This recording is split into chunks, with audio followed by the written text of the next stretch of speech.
Bonjour à tous, on se retrouve aujourd'hui pour un nouvel épisode des Templiers 900 ans d'histoire.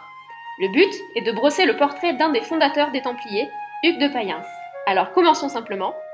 Hugues de Payens est né aux alentours de 1070.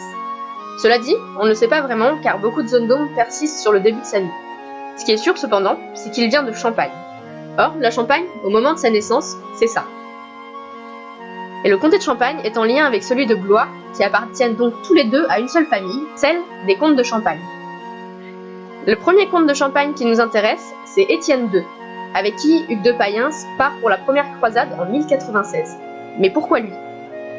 On ne connaît pas vraiment la raison, mais ce qui est sûr, c'est que c'est parce qu'il est chevalier.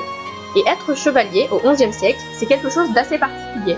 Et ça commence par une chose, l'adoubement. Il a eu lieu pour Hugues de Payens en 1085, mais qu'est-ce que c'est réellement qu'un adoubement ?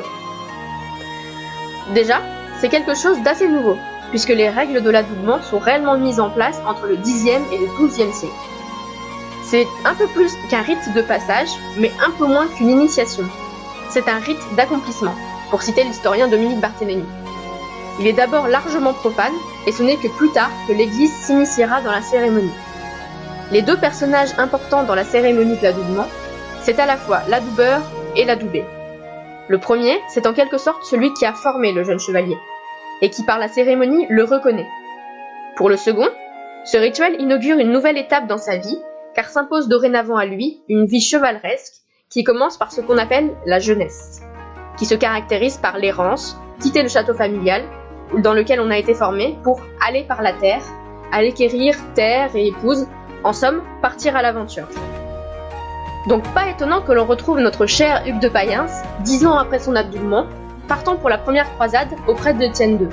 Cependant, Étienne II est découragé par la rigueur du siège d'Antioche. Il rentre donc en Champagne en 1098, afin d'éviter une mort certaine. Hugues de Payens rentre donc avec lui, mais une fois qu'Étienne II est de retour chez lui, c'est un peu la honte. Parce qu'il n'y a pas pire pour un chevalier que de fuir le combat. Même sa femme, qui n'est autre qu'Adèle d'Angleterre, la fille de Guillaume le Conquérant, vous savez, celui qui a conquis l'Angleterre, et même elle ne veut plus lui parler tellement c'est la honte. Elle finit donc par le convaincre de retourner en Terre Sainte en 1101. Donc Hugues de Payens repart avec lui. Je sais, tant pis, ça fait beaucoup d'allers-retours, mais attends, c'est pas fini. Au final, Étienne II meurt l'année suivante, durant la bataille de Ramla. Hugues de Payens rentre donc en Champagne encore une fois, pour retourner une nouvelle fois en Terre Sainte en 1114. Mais cette fois, c'est avec le successeur d'Étienne II, Hugues Ier, et c'est en 1119 qu'Hugues de Payens fonda la milice des pauvres chevaliers du Christ au service des chanoines du Saint-Sépulcre de Jérusalem. Donc ce que met en place Hugues de Payens, mais aussi son compagnon Godefroy de Saint-Omer, c'est lui sur la miniature, c'est la protection des pèlerins venus d'Occident sur les routes qui mènent à Jérusalem pour leur éviter de se faire attaquer par les musulmans qui n'avaient pas abandonné l'idée de reprendre la ville après que les croisés l'aient prise en 1099. À la suite de la bataille d'Alger Sanguinis, Baudouin II, le roi de Jérusalem, convoque le concile de Naplouse. Alors, un concile, qu'est-ce que c'est ? C'est une assemblée d'évêques et de théologiens pour régler un problème en lien avec la religion. On ne convoque pas un concile pour n'importe quoi. Non, tant pis, on ne convoque pas un concile pour ça. Et Naplouse, c'est là. Et c'est ce concile qui est donc à l'origine de la création à proprement dite de l'ordre des Templiers en 1129, lors d'un autre concile, celui de Troyes.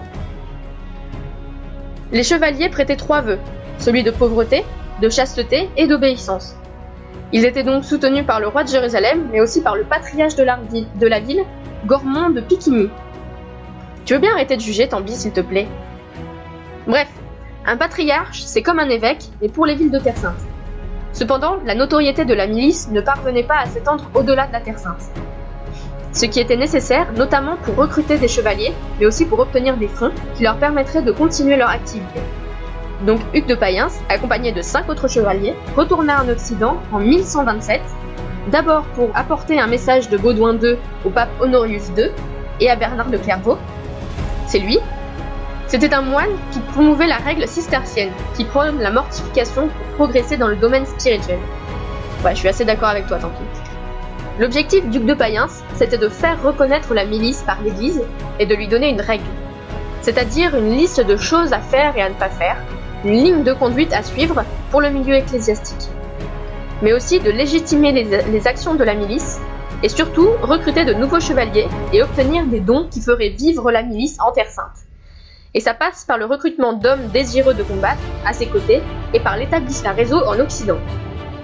C'est à cette période qu'apparaissent les commanderies, qui sont destinées à soutenir de manière pratique les Templiers, mais ça on en reparlera plus tard. Mais plus que tout, il fallait obtenir l'autorisation du pape, sinon tous les efforts tombaient à l'eau. Donc Hugues de Payens fit demander l'ouverture d'un concile en 1129, le concile de Troyes. Ainsi, aidé par Bernard de Clairvaux, le concile mena à la création de l'ordre à proprement dit, et le dota d'une règle. Mission accomplie, les chevaliers du nouvel ordre du Temple peuvent rentrer à Jérusalem en 1129, Hugues de Payens étant dorénavant leur nouveau grand maître, leur chef quoi. Poste qu'il occupera jusqu'à sa mort en 1136, à l'âge de 66 ans. C'est un âge qui peut paraître assez jeune, comparé à l'espérance de vie d'aujourd'hui, mais il faut savoir que c'est un âge qui est tout à fait respectable à une période où l'espérance de vie moyenne est de 40 ans.